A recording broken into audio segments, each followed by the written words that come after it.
Greetings, Exiles! Do you like dealing a lot of damage? Or do you like screen clutter?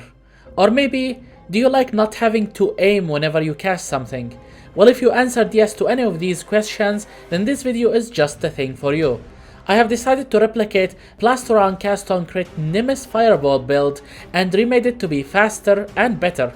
The result was a maximum possible damage of 200 million, mostly thanks to Nimis projectiles being able to hit enemies twice. Now, while the build still depends on some specific unique items to function, we no longer need to indulge into crafting complicated cast-on-crit ones, as we have switched to a unique solution.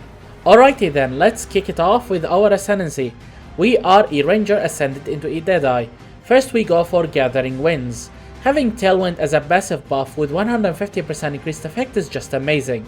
It's 20% more action speed overall, and you can easily maintain full effect on it as you play the game. Next we go for Ricochet. This node allows our projectiles to chain one additional time, with a small chance of allowing them to bounce off of walls. This allows you to better utilize your damage while mapping, since monsters are scattered all over the place. Anyway, next we have Endless Munitions. This node makes all of our projectile skills fire 2 additional projectiles. Pretty straightforward. Last but not least we have Focal Point. This node increases the effect of our marks by almost double. We use Sniper's Mark, which makes affected enemies take increased damage from projectiles.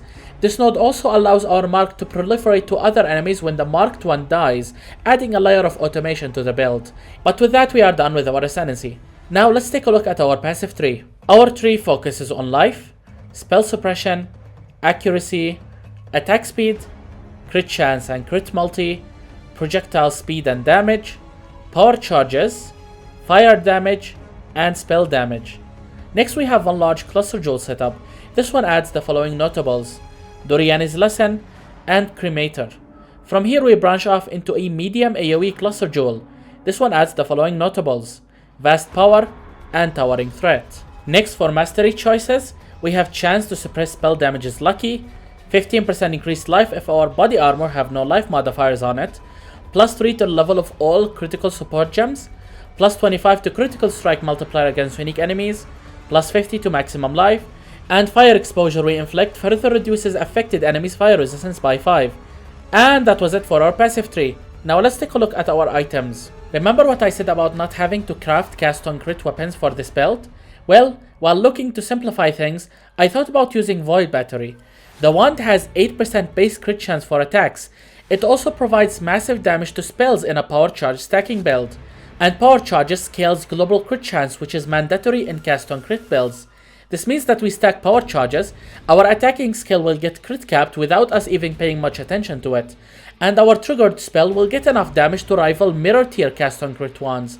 The drawback is having slow ass attack speed, which I decided to fix with my jewels, passive tree, and flasks. Now our next item is the Allah's Malefication unique chest with either +1 to the level of socketed gems corruption or +2 projectile gems. This item is a damage powerhouse for spells, assuming you roll the correct socket colors on it.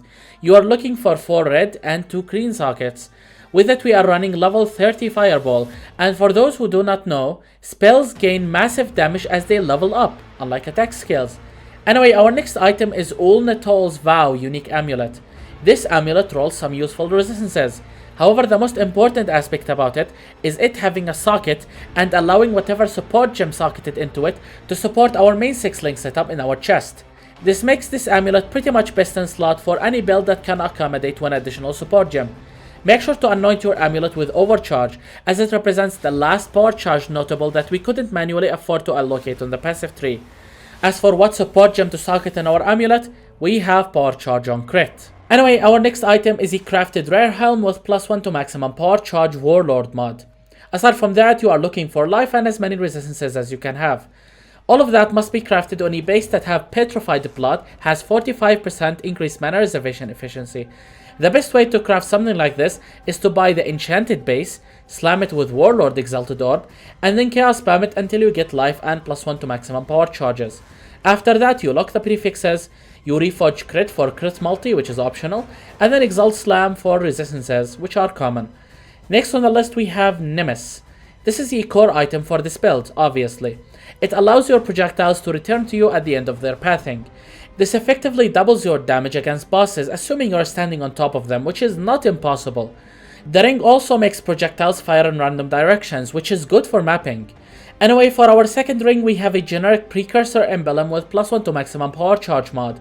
I should emphasize that it doesn't have to be a precursor emblem. You just need any ring with +1 to maximum power charge mod, either it being implicit or explicit. It doesn't really matter. Now our next item is Mage Blood. While I don't like using Mage Blood in any of my builds due to it being the most expensive item in the game, I still can't find a better alternative, as it solves all of our issues starting from attack speed all the way to mana cost with the reduced mana cost of Skills Flask Craft. While you can sacrifice clearing speed and damage by getting a different build, you will have to get creative to solve your mana issues. Now next on the list we got a pair of gloves that have accuracy, increased attack speed, life, resistances, and crafted increased damage while leeching. Now you'd want to slam your gloves with Eldritch Currency to get both fire exposure and chance to unnerve enemies on hit. Unnerved enemies take 10% increased spell damage. Finally, our last item is a pair of rare boots that have perfectly rolled elevated cooldown reduction and elevated onslaught. That alongside movement speed, resistances, life, and elusive on crit. You must have elevated cooldown reduction on your boots, even if you are on a budget. This alongside hitting level 9 Awakened Cast on Crit Gem in our main 6 link allows us to reach 53 cooldown reduction, which is the breaking point for us to trigger supported spells 10 times a second instead of 7. Make sure to enchant your boots with 10% elemental penetration once you have time. And that was it for our items. Now let's talk about our gems. For our main 6 link we have Fireball, Anomalous Power Siphon, level 6 Awakened Cast on Crit, level 4 Empower, Awakened Greater Multiple Projectile Support, and Divergent Inspiration. Please note that every one of these gems must go in a red socket, except Anomalous Power Siphon and Cast on Crit. Also remember that this setup will be supported with whatever support gem we have socketed in our amulet. Anyway, next we have our primary reservation setup, starting with Zealotry, Herald of Ash, Petrified Blood, and level 4 Enlighten. Next we got the second 4 link. This one is our main damage support setup. It contains Sniper's Mark, Mark on Hit, level 4 Enhance, and Life Tap support. Our last gem setup is a 3 link that contains some leftover gems. These are Precision, Summon Lightning Golem, and a Portal gem. And that was it for our mandatory gems. Now let's talk about jewels. For our Watcher's Eye, we got increased critical strike multiplier while affected by Precision, and critical strikes penetrates 10% elemental resistances while affected by Zealotry. Next we got one Militant Faith Timeless Jewel that mentions High Templar Dominus. Place it in this socket to maximize its effect. This jewel will convert all nearby keystones into Inner Conviction. Inner Conviction grants you 3% more spell damage per power charge you have. If your jewel ends up converting any important notable within its range, then just buy a different one. Aside from these two jewels, we have Dissolution of the Flesh. This jewel interacts in a unique way with Petrified Blood, allowing us to virtually double our total life pool versus hits by splitting the damage when 2 conditions are met. 1. Your maximum life must not be reserved. And 2. Your current life must be set to 50% at the start of every map or boss encounter. I achieve this easily by having a random herald linked with Arrogant support socketed in any of my items. I just activate and deactivate it at the start of each map. Finally, any remaining jewel socket you have left must be filled with a normal rare jewel like this one. You are looking for life, crit multi, and attack speed. Now for Bandit's quest, we are going to help Alira as usual. As for Pantheons, we got the Soul of the Brine King and the Soul of Aberrath. And that was it for my take on Palsteron Cast on Crit Fireball build for this league. If you guys have enjoyed this video, then make sure to leave a like and maybe consider subscribing so you don't miss out on any future build guide like this one. Also make sure to check the description, as there you will find the link for Palsteron original version of this build. My name is Phoenix and I will see you all in the next video.